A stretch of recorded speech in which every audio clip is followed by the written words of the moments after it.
Look, it's great to be here with you today. I'm looking forward to sharing a little bit about what's been happening in Australia and around the world, and hopefully give you some tips as practical advice as to how in schools and as school leaders you can make sure we are adapting to the changing cultural narrative that's going on around the world globally. Do that without compromising. That we can be in the world but not of the world, to use that wonderful biblical phrase.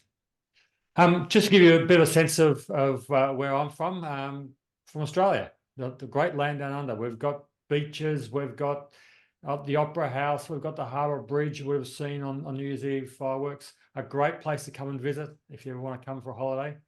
It is a long flight from the US. Well, not really, it's only 12 hours. Look, get yourself out here, enjoy Australia. It's a lovely country. We do have kangaroos. I live in Canberra, the capital city, which is called the bush capital. We're surrounded by bush in Canberra, not the largest capital city. We've only got 500,000 people in our capital. And I have literally had kangaroos hopping down the street in my street at home. I can't promise you'll get that if you come to Australia, but I'm sure you can find somewhere to see kangaroos, find somewhere to look at koalas, enjoy our beaches, enjoy our great people. We'd love to have you come down under. When you do, though, you need to be aware of some things. And one of those is our framework, our context around religious freedom. We don't have here in Australia any real constitutional protections for religious freedom. We don't have a Bill of Rights as you do in the US. We do have some very limited state-based law that protects religious freedom, but that's very, very narrow in nature. We're a signatory to international covenants like the International Covenant on Civil and Political Rights, the ICCPR, and various other international treaties that ostensibly protect religious freedom as a fundamental human right, but they really have very limited application in Australian domestic law. That's the way our legal system doesn't really incorporate them directly into our legal framework here in Australia. Most human rights in Australia are protected by anti-discrimination or equal opportunity type legislation, which are really focused on treating people equally. And in that sort of framework, the way that freedoms are protected, freedom of speech, freedom of religion, is largely through exemptions. So the law will say, this is an act to prohibit discrimination on the basis of, and then list a whole range of protected attributes. And it ensures that religious freedoms are protected by saying, except when you're operating on a religious basis, you can do these things and not be unlawful. As you would under the general provisions protecting from discrimination. Now, across Australia, in all our states and territories, all our jurisdictions and our Commonwealth, sexual orientation and gender identity are protected. They're protected attributes under these discrimination laws. So I know in the US, sex is a protected attribute. There has been some executive orders and work at the executive level to try to shoehorn sexual orientation and gender identity under the heading of sex to be protected. But in Australia, they are very clearly protected as separate attributes. So our Commonwealth legislation, our Sex Discrimination Act, now not only protects people against discrimination on the basis of sex, but also discrimination on the basis of sexual orientation and discrimination on the basis of gender identity. Really hard to define terms, particularly gender identity, and that's a particularly challenging legal issue, but very broadly defined in the Australian context. Globally, that's not an uncommon situation. Certainly when we talk to our colleagues in the UK and in Europe, they've got supranational protections in Europe through the European Union around these attributes. In the UK, sex is protected and sexual reassignment is protected, but not gender identity. sexual orientation is protected there. In Canada, we are seeing in Canada, they've got very similar protections to Australia. In New Zealand, just our neighbour to the east, they've got very similar protections to Australia.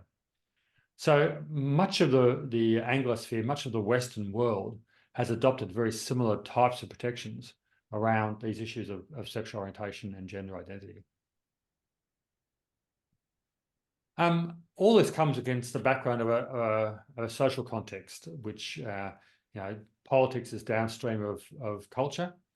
In Australia, in the last census we did, the national census of everyone in Australia, less than 50% of people in the 2021 census identified themselves as being Christian.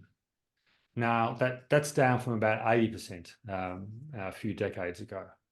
Many of those people who identified as Christians were really cultural Christians, but there's been a very strong push by atheist organisations, the secular bodies and secularist organisations and societies to encourage people not to tick Christian on the census box unless you're actually a regular churchgoer. So that's probably more accurate of the regular church attendees in Australia, all those people who really make that sort of step to say, yes, I am a Christian. The other part of our social context here in Australia was back in 2017, our Commonwealth government, our federal government, undertook a royal commission, so a very wide-ranging inquiry, statutory inquiry into child sexual abuse. Now, that uncovered and detailed the poor responses to child sexual abuse across a range of organisations, both church and non-church organisations. There was no one immune from those abuses. But the particular media attention and the particular cultural attention was on the problems within churches. Churches back in the middle of last century were doing most of the care for young people. So there were certainly more cases of child sexual abuse in churches. Proportionately not more, but more overall. And that really took away in many people's minds the sort of moral legitimacy, the moral authority of churches to speak into cultural issues, speak into issues of cultural debate, whether it be euthanasia, abortion, or any matters relating to protection of young people. After 23 attempts at a federal level, same-sex marriage was finally legalised here in Australia in 2017. As I said, there have been 23 previous attempts to get that legislation passed in this country. There was enormous effort over decades to actually get that passed. It wasn't done by a Supreme Court decision, it was done by our Parliament. And that really changed dramatically the cultural narrative around that issue and around the acceptance of alternative lifestyles and sexualities significantly. It was claimed to be an overwhelming result, unusually for Australia, where we have compulsory voting in our votes. That was actually a voluntary survey. Only 80% of Australians completed it, and 60% of those 80% voted in favour. So it wasn't actually an overwhelming result, but it's been portrayed as such. In the same light, and I suppose in terms of significant cultural shifts, since 2013, because of largely bureaucratic changes, Australians have been able to have effectively their gender, not their sex, on their passports.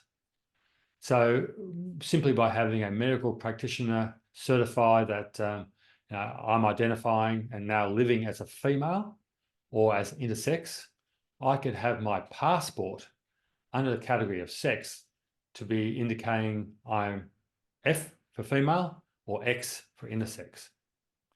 I'm not sure how I'd go turning up to some countries in the Middle East, looking as I do, and having an F or an X on my passport, or even trying to get into the US without my passport.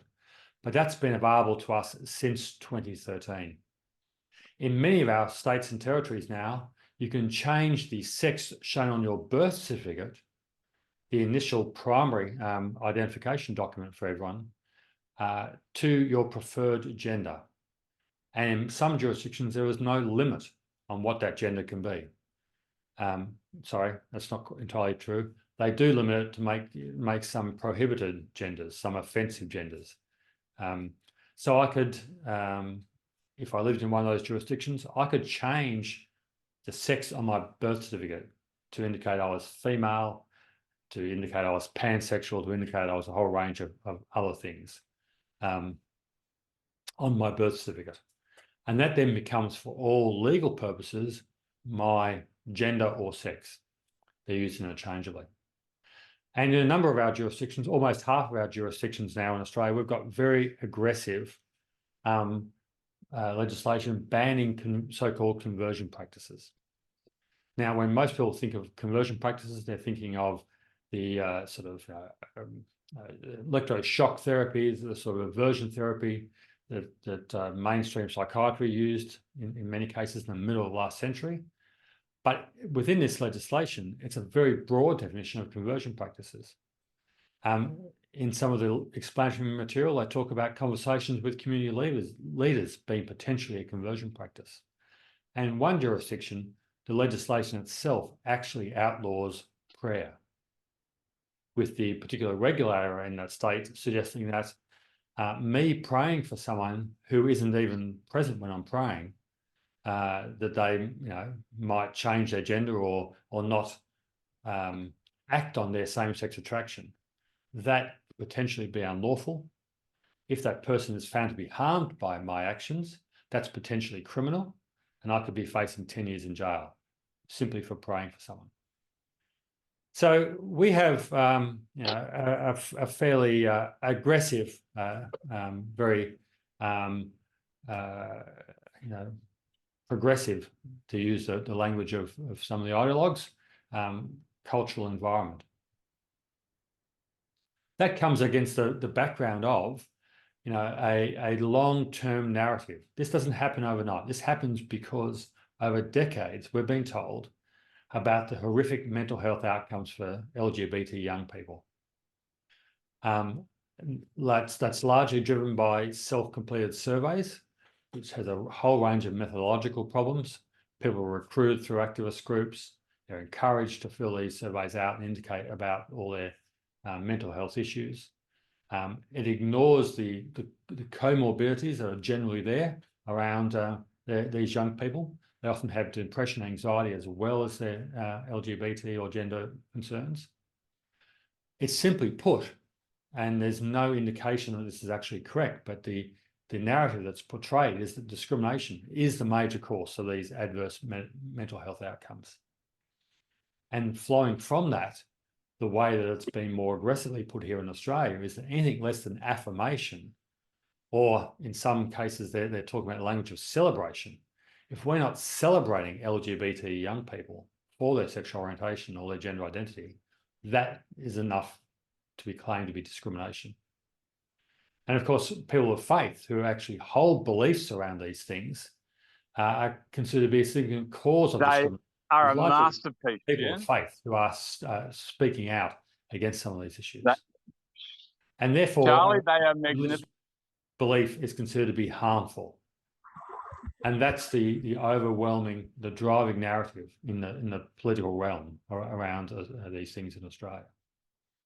And of course, on the basis of that, politicians like to take action, and therefore actions in their mind must be taken against schools and then increasingly churches and parents who harm their children in this way, who harm their children by not actually being affirming in the way that in celebrating their LGBT status. So that's the rather depressing situation we're finding ourselves here in Australia, culturally, legally, and we're finding the same things happening. Talking to colleagues in particularly Canada, it's in some jurisdictions in Canada, it's a very similar sort of situation to ours, but also into Europe. The UK is not quite there yet, and in parts of the US, you can probably identify which states in the US are closer to this sort of narrative. Now, within our communities, the way this has been lived out is that we're finding that parents are actively choosing our schools for their values, but many of our parents aren't actually committed to the underlying beliefs that drive those values. Parents expect our schools to resolve conflicts around beliefs. They're looking to us to actually solve all the problems around this.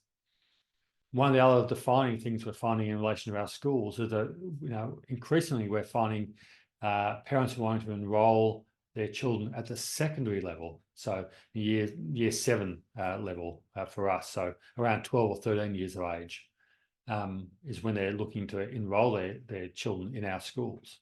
They're happy for them to be in government primary schools up until that stage, where it's less woke, shall we say. But at the teenage years, I want them in a safe Christian school. But that means these young people are coming in with a whole lot of baggage from their primary years. We're seeing increasingly some activism amongst students in their senior years. It's only small, but it is increasing. And younger staff, we're finding, may not be as committed as older staff and the school leaders to traditional or orthodox beliefs around gender and sexuality. So Australia really is, in very many ways, the canary in the coal mine around these cultural issues. Canada's probably there with us, but we're probably further advanced than Europe, the UK, and certainly most of the US. But before you get too satisfied in the US, before you get too complacent, if you look at some of the research from Barna and elsewhere, from some of the Pew research, and this is just one that I grabbed recently from 2021. Now, this research into millennials in the US is saying that 39% of all US Gen Zs identify as LGBTQ. Nearly 40% of young people are identifying as LGBTQ. And that's not that much lower amongst millennial Christians. 28% of millennial Christians identify as LGBTQ. Over a quarter of millennial Christians are saying that. So these are your students and also your early years teachers. If you consider Gen Z's usually described as being 12 to 27 now, and millennials are 28 to 43, you're talking about your students and young people and young teachers holding these views and being far more open. There's a lot of research out of the US that talks about the views around gender and sexuality of even evangelical Christian young people isn't that much different from the views generally accepted across the society.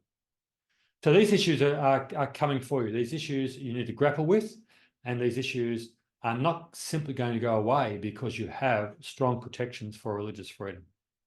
Those protections will last. They'll be, in a legal sense, protecting you, but making sure you're actually engaging with the issues and not losing out the next generation of young people is the critical challenge we're facing. So how do we remain faithful against this very strong cultural tide? And I mentioned the 23 attempts to change and introduce same-sex marriage in Australia. The activists will not stop. The activists, their agenda is ongoing, and they are committed to getting these outcomes. What we're doing in Australia is really focusing on building strong communities of faith within our schools. That language of communities of faith, we're starting to get some traction with federal politicians, that they understand that we're not just educational activities, not just educational organisations. We are really communities of faith. We're looking to ensure, and this isn't legal advice, but we're looking to bolster our legal protections by making sure that our foundational documents for all our schools encompass really strong statements of doctrines and belief. Statements that address the issues of gender, marriage, sexuality in a very clear way to ensure that people know who we are and what we believe. And we've got those religious beliefs to fall back on if we need to in a legal sense. Our employment documentation really is around making sure we can encompass the ministry nature of roles in our contracts and our role descriptions. Now, if we expect people to be, praying for young people, praying for students, praying for families in our schools, we make sure that's in their role descriptions. We make sure our contracts reflect the pastoral nature of what we're doing, the ministry nature of what we're doing. Our documentation talks about standard terms and conditions of ministry across all of our staff roles, teaching, non-teaching, from the school principal or administrator right down to the janitor. We've got lots of examples from across our schools of where people in some of those non-teaching roles have profound impacts, impacting young people in their schools and getting alongside them and sharing their faith. We make sure that our enrolment documentation requires parents to acknowledge the doctrines, tenets, beliefs of our school, and that we'll teach from that basis. In the US, you might be able to be stronger on that rather than acknowledge them. You might be able to actually require parents to support your doctrines and beliefs. In our context, simply getting them to acknowledge that is probably as far as we can go in many jurisdictions legally. We also make sure that our educational outcomes really encompass the faith and character elements. So we have a mandated national curriculum, the Australian curriculum here in Australia. It's outcomes-based. It tells us what educational outcomes we have to make sure we achieve with our young people, but it doesn't tell us how we have to do that. So we have a lot of freedom to actually, reflect a biblical perspective in all of that. And then we go on and add to those outcomes further faith and character elements to make sure that we are really encouraging and growing people in their faith. And the final thing, and something that I'm sure is close to Jen's heart, is making sure that all the marketing materials around our schools, the communication of who we are to our parent bodies and to the wider public, talks about our religious nature. We want to be very overtly Christian schools, sharing who we are and making sure that people come to us knowing exactly who we are, what we believe. Another part of what we're doing, and these documents I've made available to Jen, and she'll be circulating after this presentation this morning. This is just some research that we've used with politicians in Australia to help them to understand who we are and what we do. So the one on the left, Australian Schools and the Common Good, is undertaken by Cardis in collaboration with them out of Canada. That talks about the outcomes of graduates from our schools compared to graduates across a whole range of schools, Catholic schools, other independent schools, and government schools. And you can't see it on this slide, but in the middle of that box there, further down, our graduates say that they were much better prepared to have a sense of meaning, purpose, and value than graduates from other schools. In a sense, in an age where we have a crisis of mental health issues amongst young people, that our graduates are coming out with a greater sense of meaning, purpose, and direction of life is really encouraging for us. So we use this Carter service quite broadly with MPs, to show that we are actually making a contribution to the common good. Politicians always love polling. That Senate document there is our latest polling done a couple of months ago. 80% of Australians actually support our right to employ teachers and other staff who support the clearly stated values and beliefs of the school. And 90% of our parents in our school support our right to terminate staff who no longer share those beliefs. Now, polling matters when you're talking to politicians at all levels of government.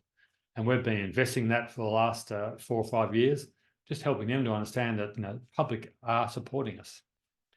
And then that publication on the right, Why Parents Choosing Christian Schools. We've often heard claims that people are just coming to our schools, they don't actually share our beliefs, they're not necessarily coming from a church background. But our survey of over 8,500 parents across our schools in Australia show that 74% of them said it was extremely or very important that we are teaching traditional Christian values and beliefs. Now, parents are actually committed to choosing our schools because of the nature of our schools, the religious nature of our schools. And that's really helpful in making sure politicians understand who we are and that we are about being authentic Christian schools. We've also done a lot of work with other Christian school organisations here in Australia recently to share a more positive narrative about who we are. sharing the good news of Christian schools. We've been collecting stories from parents, from teachers, from students around how faith is important to our schools and what we're achieving. So if you go to mychristianschool.au, you can look at some of those stories. It's a very positive, very upbeat website, very positive, upbeat campaign platform. And we're really about trying to share with the wider public and the media and politicians and decision makers the good news of who we are. Another little thing we've done there is actually have a whole lot of postcards. These are literally postcard size. We send them out to schools. We get schools to get students, schools to get parents to complete them and then send them off to their local MP. So their local MP is hearing directly from people within their communities the good news that's happening in Christian schools. And that's very powerful when they're saying to get those postcards in their offices. And most recently, something that I did with a colleague from another Christian school organisation, Mr. Cheng, you'll see a photo of both of us there. That's actually standing outside the office of our Prime Minister. We've got access to Parliament House. We went just in the sitting weeks of Parliament happened to be just before Easter this year. And we went around and gave every MP's office a box of 6 hot cross buns with a little thank you Easter message on them and that little handout. It wasn't particularly partisan. It wasn't particularly political. It was just making sure we took the opportunity with Easter there to share the message of Easter to MPs around our Parliament. They would all have been celebrating Pride Week, Iba Hobbit Day, National Day of Trans Visibility, all those things that come across their agenda. We want to make sure that Easter was coming across their agenda as well. And through that My Christian School campaign, we've got a whole lot of messages that have been sent to MPs. And I won't read this one out, but you can see it in the slides afterwards. But this is a student writing to a member of Parliament. Just in their own words, very, very teenage language, but very powerful when they said, how would you have someone who wasn't a believer teaching in our school? It would be super awkward for them more than anyone else. Makes this young person cringe to think about it. If I don't want to live in a society that favours groupthink over diverse worldviews, it doesn't mean we're judgmental and discriminatory just because we want a specific education. Now, that sort of stuff coming from students into MPs' offices is incredibly powerful and really helps to convey our story to decision makers in a very effective way.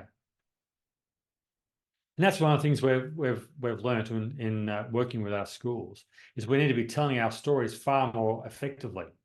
We need to be making sure we get staff who should be our greatest advocates to tell those stories. It's really encouraging for them to actually be involved in this process. Our parents are already inclined to support us, but they just need language and encouragement to tell of the good news of what we're doing and to make that link between the faith of our staff and what they're seeing as good outcomes in their schools. Encouraging students, particularly our young student leaders, the next wave of leaders and advocates to actually share our story, but also telling them the good news, encouraging them to hear and listen to the stories and then tell them their own stories. Making sure we get those stories out to MPs and community leaders so we have that more positive narrative about Christian schools to counter all the negative narrative that's out there in the media and being pushed by activists. And trying to help the media actually understand and realise who we are. There is an enormous religious illiteracy across the wider community in Australia. People simply don't understand people of faith. They don't understand the good works we do. All they're hearing is the negative narrative from the LGBT activists. And we need to just convince them that we are good people. We are doing good things. We do care for young people.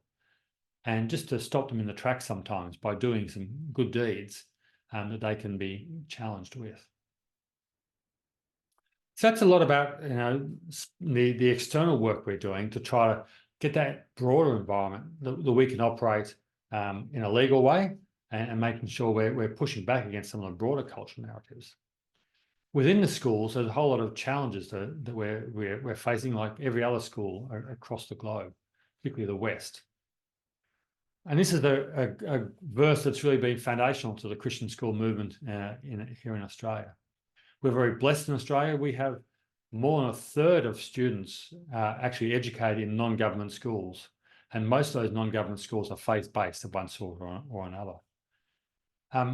And this verse was really the founders of the Christian school movement that I'm part of, really took this verse to heart. Now, speaking the truth in love, they wanted to make sure we grow to become, in every respect, a mature body of him who is the head, that's Christ. That sense of speaking the truth in love is foundational for that, as that foundation for growing. And when we apply that to some of these key cultural issues of the day, when I started in Christian schools 30 years ago, teaching of creation was the big cultural touchstone. We've moved on from that. The big cultural touchstone now is around how we treat LGBTQ+ young people. And this is an article from recently appeared in Christianity Today, the 3rd of April, so a week or so ago now. It's relaying the results of a study into religious colleges, Christian colleges in the US. And we've got this narrative that we're homophobic, transphobic bigots, but the truth is very different to that. What this research showed was that religiosity was correlated with better mental health outcomes. And students who are less religious, whether they're LGBT or not, reported better mental health outcomes while attending a religious university. And LGBT students reported better mental health outcomes at other Christian universities compared to non-religious ones. So there is lots of good news, there is lots of truth out there about the great things we're doing in Christian schools. So we just need to make sure that we're aware of those things, capturing those things, and then communicating those things. The survey also showed, and that's a link to the article, and then you can go from there and find the underlying research. For LGBT students at evangelical universities who participate in religious activities, their rate of suicidal thoughts dropped to just 6% from a 20% average. For those who are at those evangelical universities who didn't participate in religious activities, suicidal thoughts jumped up to 34%. So it's not all good news. Now, if you're an LGBT student at an evangelical university in the US and you're not yourself religious, you are more likely to have suicidal ideation. Now, what the cause of that is unclear. It could simply be, that you've got double the level of a difference to the broader cohort. Not only are you LGBTQ, but you're also not a religious person in a very religious environment. But so it's not always spinning it so this is entirely good news, and it's simply a very simplistic approach to this. We need to actually engage with these issues and say there are things we need to grapple with and be honest with the research. But look at the research, and it does show we are good news, and we do have a good story to tell into the wider public and wider community, and being confident to tell those stories. And if you look at, again, some other reporting I just picked up recently, and there's lots of this. 2 out of 3 kids will no longer identify as transgender by adulthood. That great cultural moment we're having at the present, where young people are being encouraged to socially transition and go on puberty blockers and then have surgeries that have lifelong implications. At least 2/3, and some studies some earlier studies showed even higher, 80 and 90% of young people will actually desist from their transgender issues by the time they reach adulthood. So we have some good news around these things, where there are some positive things we can do. Truth matters in this. But also across our school, out the way we're approaching these things, love also matters. We're not shying from dealing with these things, and we've got schools who are dealing with these issues in a variety of ways. And we've got some schools who have a quite conservative school community, and they've had some tough conversations with young people and their parents and said, look, we can do whatever we can within the school to keep you safe, protected from bullying, and supported. But our school community is very conservative. They won't accept you if you seek to transition or seek to express your sexual orientation in a very overt way. If you want to do that, you might be better off going to a different school. We've also had the situation in the opposite extreme, where we had a young person who was the fourth child in this devout Christian family. The family had been involved in this school community for more than 2 decades, as our other children had gone through the school. And this young person was now struggling with issues around their sexual and gender identity. All the medical advice the family was receiving was that this child should be allowed to embrace that and so socially transition. The parents couldn't understand that. The school certainly wasn't embracing of that. But the parents tried it based on the medical advice, and the initial results from the young person were that they were happier and presented as a happier, more balanced young person. Now, the jury's still out on that young person, but the school, in partnership with the family, decided they were going to make some accommodations for this young person and had them in the school, supported them through that. Now, I haven't heard the outcome of that particular case study, but I know of other case studies where schools have taken that approach with people. And then by the end of the school, their time at school in year 12, they've actually transitioned back to their natal sex. They've realized it was a fad, and they're actually now more comfortable in the skin they're in. There's lots of complexities around those issues, and our schools are trying to treat those issues on a case-by-case basis. Just to give you just a little bit more about the culture and the context we are in Australia, we don't have a large Christian or faith-based higher education, university or college level sector in Australia. So most of our students graduating from our schools actually go out into secular universities. So for most of our schools, we're actually trying to equip them by the end of year 12, the end of their school time with us, to then go out into the world. And if they're going off to universities, into what's very much a hostile, very anti-Christian, very secularized, very progressive, secular university world. So, we're trying to do a lot of that formation through the school years to make sure they are equipped and able and prepared to go out into that aggressive world. So with these issues around gender and sexuality, we're trying to actually, while we've got that chance with those young people, not lose the relationship and keep those relationships, keep those young people within our school communities in most cases. Speaking the truth, we won't resolve from speaking the truth in terms of what we teach about what is God's best plan for people, but also try and find ways of accommodating them to a degree and still loving them through that process and keeping them part of our school community. So that's all I wanted to sort of share with you by way of presentation. I've got a couple of questions that people have asked, which I'll been submitted beforehand, which I'm happy to respond to in a minute.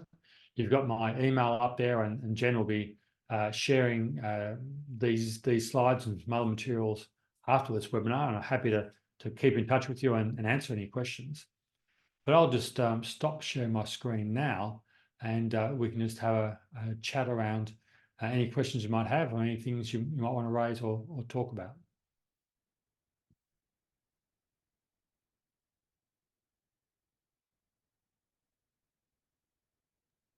That was awesome. Thank you so much, Mark. That was beautiful. You probably want to take a little breather. That was a wealth of information, and I'm sure if we had time, you'll probably share more. So guys, up to you right now to start putting in the chat if you want to put the questions on. George, do you want to unmute and you can ask your question as well? I'm capturing in the chat so that we can also bring it out and send it to you guys later as well. But feel free to have a dialogue here. Sure. Yeah, Mark, that was fabulous. Thank you so much for the presentation. I was just wondering what the responses have been, if you have that, from especially the kids, when they're writing to their MPs, that postcard campaign, which I thought was brilliant. Wish I'd thought of that myself. So now I'm going to steal your idea and tell everyone. I'll send you the templates, George. So yeah, that'd be great. I'll put little American flags on them. So, but also I was just wondering too, like in addition, kind of what the response, if you had any of the MPs and the hot cross buns campaign, because that was also very creative, but really interested in how the kids. And I have to admit the hot cross buns campaign wasn't my idea. That was Vanessa's, who I know you know, George, my colleague at the Australian Association of Christian School, who you saw in that picture. The hot cross bun campaign was absolutely fantastic. And I think Vanessa's just about to join us. The hot cross bun campaign that was Vanessa's idea was brilliant. We had lots of MPs posting about that on their social media. Their officers were really excited to get. They were really high quality. They were the best hot cross buns you can get, and they were high quality. Everyone enjoyed them, and they were posting about them on their social media, and it created a huge buzz across Parliament.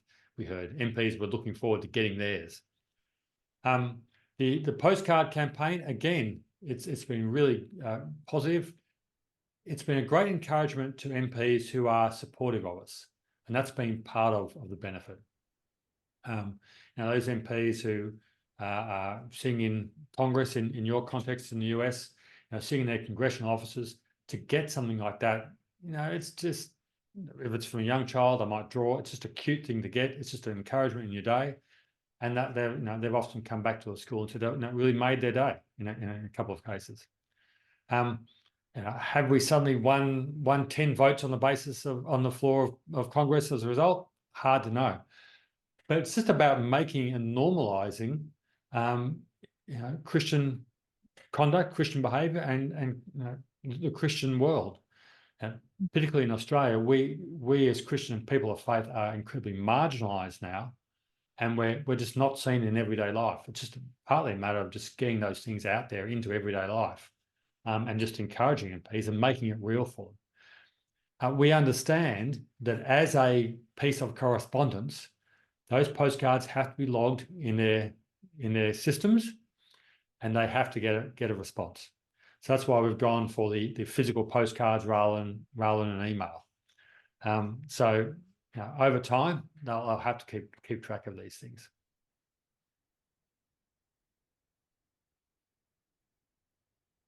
Yeah, I really like that idea. I think I'm going to steal that one too, Mark, because I'm going to share that with some of the local schools here, and it's really, like you said, just genuinely just showing that we care and be a blessing to them. And words speak sometimes very louder than our and actions speak so much louder. So it's just great to kind of show that to our local leaders. So I'm excited about that. There's one more question. I think it came through, and I don't know who put it in, but our team got that. Is how does your Cricket Australia, AFL, and NARL handle from the LGBT committee?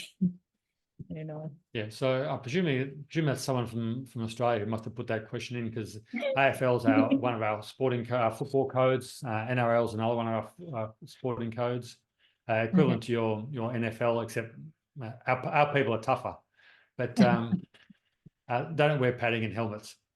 Look, it's interesting. All of our sporting codes now have a pride round, where they dress in rainbow-coloured uniforms and celebrate LGBTQ identity.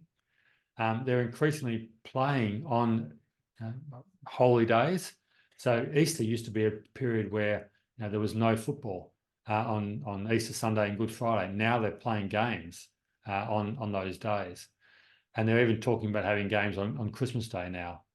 So it's interesting to watch our sporting codes as a sort of litmus test of society, where they are ignoring some of the sacred days of Christendom. They'll still have the public holiday, but they'll play games on those days, but also bow down before the new religion of the rainbow advocates, and celebrate them in a very deliberate pride round, where they all wear the rainbow jerseys. One of the other questions that came in, I know, Jen, before the webinar, was about maintaining mission focus rather than a business focus. one of the things that we do when we talk to school boards, we really try to emphasize, that verse from Matthew about, gaining the world but losing your soul. We can have, very financially viable schools. We're very blessed in Australia. We get government funding. We're very well supported. We can do all that, but if we're not continuing to be authentically Christian schools, what's the point? So when we talk to school boards, we really identify and help them to understand that the key strategic risk for school boards has to be losing your focus on your mission and vision. We've encouraged school boards to look at how they might be able to measure some of those things. It's great to measure academic results. That's easy to measure. How do we measure faith results? And there are some proxies around, some instruments, some tools to try to do that. How do we look at measuring or protecting and identifying as a strategic risk the legal and political climate? If boards are about managing risk and being strategic in their thinking, what are they doing as a school board to encourage their school to be active in protecting the space we currently have to be authentic Christian schools? And when we're looking at that, we often say employing staff who are Christians is a key way of ensuring we continue to be Christian schools. What are we doing as Christian schools to actually ensure those staff can teach from a biblical perspective? How do we keep training, equipping, and growing our next generation of leaders? And certainly CSA, the organisation I'm part of, is doing a lot of work in that area, trying to make sure we are putting in place a basic foundation of biblical literacy across our school staff, equipping them through leadership programs to develop their Christian understanding of what it is to teach, the Christian understanding of curriculum and pedagogy, and also even of leadership, have leadership pathways for them.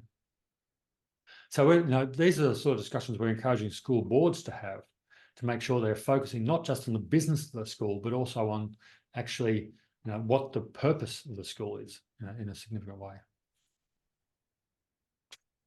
Awesome. Thank you. I hope that helped. The other question that we have on the chat right now is that Jessica, she just can't unmute because there's background noise, but she's from Canada. They said, we agree that we're facing similar government policies. I see politicians embracing other religions, but for some reason, there seems to be a specific view of Christians. Do you believe the shift will come from showing the positive things that we do? I know some concerns we are facing at our school is the concern of losing access to OSAP, which is a financial support lending at a discount for our higher education system. So university students get OSAP just so that they can pay off because of the financial commitments and simply because of the way our government is heading. It's a great question. Is encouraging them and helping them understand the positive things we're doing going to solve all our problems? Probably not. Mm-hmm. Politicians are inherently motivated by votes. Now, it will certainly help to ameliorate some of the reflexive leaps to characterising us as transphobic and homophobic and all the other phobics you want to mention. It's much harder to do that for people when they actually know who you are and the sort of great things you're doing. And we've certainly been encouraging all our schools to invite MPs to schools, to get them engaged in schools. Whether they be MPs at local government or state or provincial government or national government level. Help them to understand who we are, help them to actually engage with everyday parents in the school, everyday, our student leaders, so they can see the good works we're doing. It's much harder for them to then simply write us off as being homophobic, transphobic bigots. At the end of the day, though, we do need to run, in relation to particular legislation, very targeted campaigns to get people to make a noise, to get people to flood MPs and say, if you vote for this, I will not vote for you. I mean, at the end of the day, that's the currency of parliamentarians. So it's not an either or approach, but we're hoping that in the long run, we'll start to get that cultural narrative going around the positive benefits of faith-based education, to try to stop some of the negative assumptions and give our friends in Parliament some ammunition to push back, and give those who are not entirely ideologically opposed, but more neutral in the middle, nudge them to lean more towards us. That's awesome. I agree totally. Jessica, I hope that was helpful. So I know we're almost there, wrapping up the day. If you guys have any more questions, Mark, she said yes, and thank you for that. So if you have any more questions, feel free to share with us. We want to just have a quick announcement to you guys. I don't know if you were able to see the screen. I know I completely lost my internet when we started, so it was a little glitchy. So apologize for that, but just wanted to share with you guys what's coming up if you still are interested. Mark and I did not plan this, but our next webinar is about storytelling and how to really tell your powerful story. Most of our team members, or 99% of us, are, especially in the content creation, we're all coming from faith-based. We were in faith-based Christian schools or been in board of Christian schools, some kind of attachment to Christian schools. So we're very passionate about telling stories. So our upcoming webinar is on how to create Instagram stories to really communicate the school value and really unveil stories. Because stories, we have seen that, we look at Hollywood, people can watch movies for 2.5 hours, but when they come to websites, they only have 5 seconds. What happened there? So we do a concept of storytelling framework to really intrigue people and getting into a conversation. So if you're interested, you can use that QR code and register, and we'll love to see you there. It's coming up Thursday, April 25th at 12 p.m. Eastern Standard Time. So it might be a little bit late for some of the Australian guys.